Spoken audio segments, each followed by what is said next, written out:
প্রথমত মেঘার নাহিয়ানকে নিয়ে যে ধরনের একটা ভুল ধারণার জন্ম নিয়েছিল সেটাই কিন্তু নাহিয়ান প্রমাণ করে দিল যে নাহিয়ান মেঘাকে ছেড়ে কোথাও যায়নি।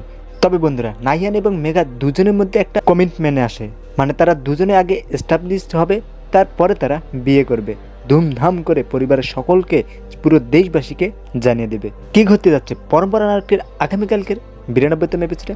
এক্স্যাক্টলি বন্ধুরা, আজকের এই ভিডিওতে আমি আপনাদেরকে এটাই জানানোর চেষ্টা করব পরম্পরা নাটকের আগামীকালকের 92তম এপিসোডে কি কি ঘটনা ঘটতে পারে। তাই আপনাদের সকলের কাছে রিকোয়েস্ট থাকবে আজকের এই ভিডিওটি কোনো প্রকার টানাটানি না করে একদম শুরু থেকে শেষ পর্যন্ত দেখার অনুরোধ থাকবে। এবং বন্ধুরা, আমার এই ড্রামা ভিডিও ইউটিউব চ্যানেলের কোনো দর্শক এই মুহূর্তে নতুন হয়ে থাকলে প্লিজ নিজ থেকে আমার চ্যানেলটি সাবস্ক্রাইব করে রাখবেন। অল রাইট ভিউয়ার্স, পরম্পরা নাটকের আগামীকাল 92তম এপিসোডে প্রথমত আপনারা দেখতে পারবেন রাশার মা ডক্টরের সাথে কথা বলছে, মানে ডক্টর এই বাংলাদেশে আসতে যাচ্ছে। তখন রাশার মা আসলে ডাক্তারকে আসতে না করে দিচ্ছে, কিন্তু এখানে কার কি হয়েছে আর ডক্টরের সাথে কেনই বা রাশার মা কথা বলছে? আর ডক্টরের সাথে রাশার মা কথা বলার সময় রাশা সেটা পিছন থেকে শুনে ফেলে।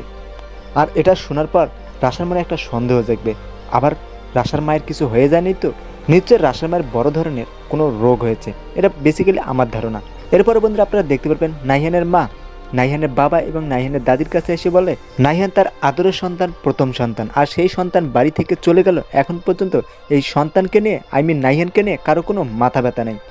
মানে নাহিয়ানের মায়ের ধারণা বাড়ির সকলেই নাহিয়ান চলে যায় অনেক খুশি হয়েছে, আর একমাত্র নাহিয়ানের মায় শুধু কষ্ট পাচ্ছে। মানে নাহিয়ানের বাবা, নাহিয়ানের দাদি, রাশা বা অন্যান্য যারা আছে তারা নাহিয়ান বাড়ি থেকে চলে যাওয়ার কারণে তারা অনেক খুশি আছে, আর এমনটা ধারণা করছে নাহিয়ানের মা।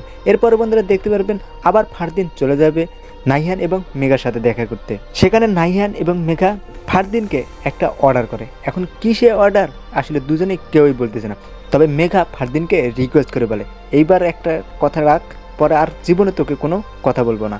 ভিউয়ার্স, মেঘার আসলে ফারদিনকে কি এমন রিকোয়েস্ট করতে যাচ্ছে আপনারা কেউ যদি ধারণা করতে পারেন তাহলে আজকের এই ভিডিওতে কমেন্ট করে জানিয়ে দেবেন। আমি আপনাদের সকলের কমেন্টের অপেক্ষা রইলাম।